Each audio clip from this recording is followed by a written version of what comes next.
Yes, good morning, class. So, in our last class, we have seen the effects of human activities on population growth, how the population is growing day by day, and how the changes has been occurring in different parts like agriculture, housing, industrial development, and the other energy resources. We have studied till changes in agriculture, how the changes were in early humans, then they became agriculture, they started agriculture in Neolithic age, then we will see how they started the first settlement. From living in a small nomadic communities and tribes, humans settled in river valleys. So earlier they was living in a small nomadic communities and tribes. Now they have been started to live in the river valleys and a settled life. The annual flood of the river brought silt and restored the fertility of the land. So the annual flood or the annual going on of the river that brought the silt with them. Silt is the important mineral for the fertility of the soil, and this regenerated the fertility of the soil or land. The slash and burn method gave way to settled agriculture, and this method of regenerating of or regathering of the silt and making the soil more fertile gave the way to a settled agriculture. Means they started practicing the settled agriculture. With the settled system of cultivation and the ability to store and own goods, the barter system of trade came up. So as they started doing the settled agriculture and they started to store their food, and now the barter system came up. Barter system was that in according to the barter system, if you are taking something, then you have to give something also.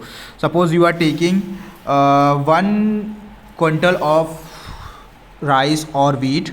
Instead of that taking, what we do now, we are just giving the cost or we are just giving the money of that particular thing.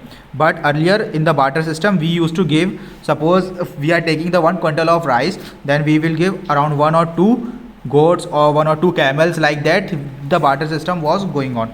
Means the thing you are having, you can give it to someone else in exchange of the particular product. So that was in the barter system. River water were diverted through canals, even underground aqueducts were built. That is, now the canals were made and the river water were diverted. Wherever they wanted the water, it was diverted through the canals, and even the underground aqueducts were built. Means underground water passing was also done at that time. The green revolution and after. Now slowly as they were living the settled life, there comes a green revolution.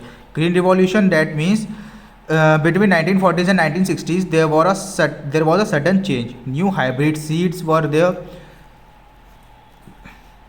The yield of gain percent per hectare was very high, and the phrase green revolution was coined. Means the high yielding variety of seed was there. From that we can yield much more product of grains as compared to that we were yielding earlier, and that was termed as the green revolution.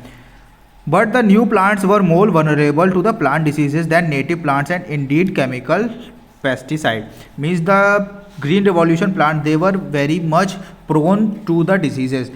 All the diseases were caught very easily to those plants, so they needed more fertilizers, more chemical pesticides also. A single crop was intensively and extensively cultivated, and that single crop was cultivated both intensively and extensively. That is on particular for money basis also and for their own purpose also.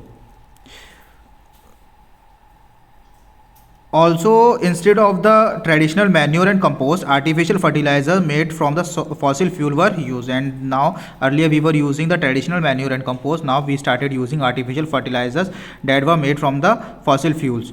The cultivation, preservation, storage and the transportation of crops become very high mechanized. Now these all the things like transportation, preservation, cultivation and storage of the food grains, they were highly mechanized. Means all the things were done with the help of machines.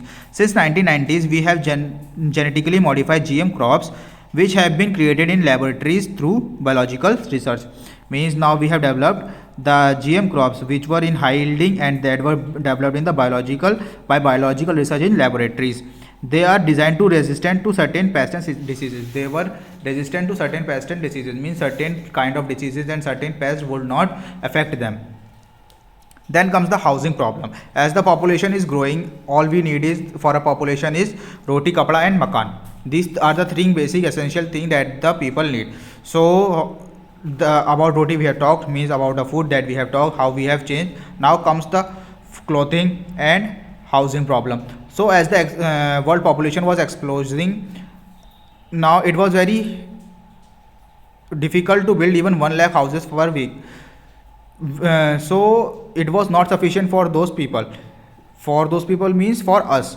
With the increasing migration of the people from villages to the cities in search of jobs, the cities were bursting at the seam, means they were bursting out at a very high rapid rate. The Mumbai, Delhi metropolitan cities areas have populations of more than 16.5 million. These areas are having the population more than 16.5 million. The civic services were never designed to meet the requirement of so many people, means all the basic amenities like water or food, these are the civic amenities that were not made to build, that were not built to cope up the need of the this much high population. Nor were the public transport services.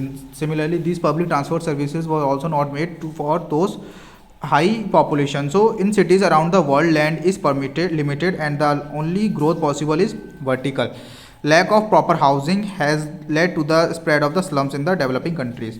Now as the lack of housing facility is there, so it developed to the flourishing of the slums, means they developed drastically in very high condition. So they developed them, all the slums were developing very at a very high rapid rate. Then comes the industrial revolution. This we will keep in our next class. Let us keep it till here. Thank you, students.